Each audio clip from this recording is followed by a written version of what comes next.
Hello friends, आज आम जाना अनवांटेड किट बा एबर्सन किट विषय।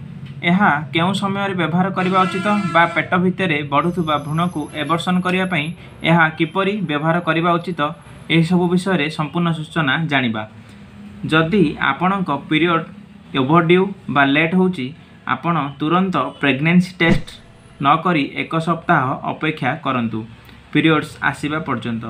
जदि एक सप्ताह अपेक्षा कला परे भी पीरियड न हुए तेबे आपण प्रेग्नेंसी टेस्ट करांतु। जदि प्रेग्नेंसी टेस्ट कला परे प्रेग्नेंसी पॉजिटिव आसिला आपण संगे संगे एबर्सन किट खाइबा उचित नुहे। आपण निकटस्थ अल्ट्रासाउंड सेंटर को जाई अल्ट्रासाउंड करवा उचित, कहीं प्रेग्नेंसी पॉजिटिव आसी थाए किंतु भ्रूण विषय संपूर्ण जना पड़ी न थाए। एबर्सन किट नेबा पूर्व पेटरे बढ़ुवा भ्रूण विषय डिटेल्स जानिबा आवश्यक।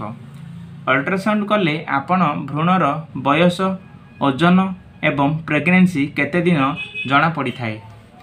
एवं जदि जड़े प्रेग्नेंसी होउछंती कौन होता है ना बेले बेले भ्रूण गर्भाशय को न जाई फालोपियन ट्यूब रे बा गर्भाशय नली रे रही जाई।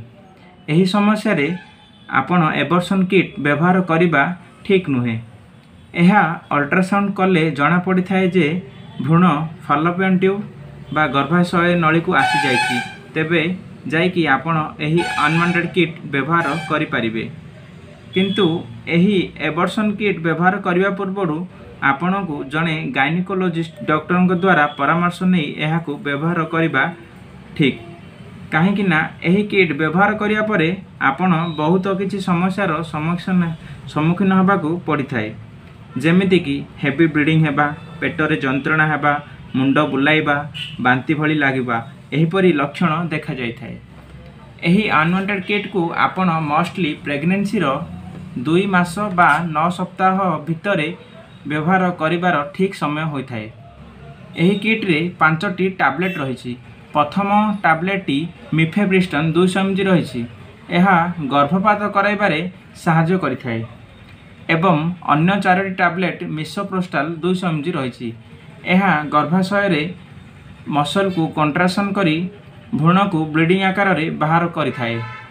नेक्स्ट जानिबा एही किट किपरि व्यवहार करा जिबा उचित। एथिरे 5टी टैबलेट रही। प्रथम टैबलेट सकाळे खाइबा परे खांतु, आउ एथिरे थिबा 4टी टैबलेट रु 2टी टैबलेट 48 घंटा परे खांतु, ताहार 4 घंटा परे आउ 2टी टैबलेट खांतु। मन रखंतु एही टैबलेट व्यवहार करिया पूर्व आपण को डॉक्टर सहित परामर्श नेबा उचित। एहीपरि किसी सूचना जानिबाकू हेले आम चैनल को लाइक, शेयर एंड सब्सक्राइब करंतु। धन्यवाद।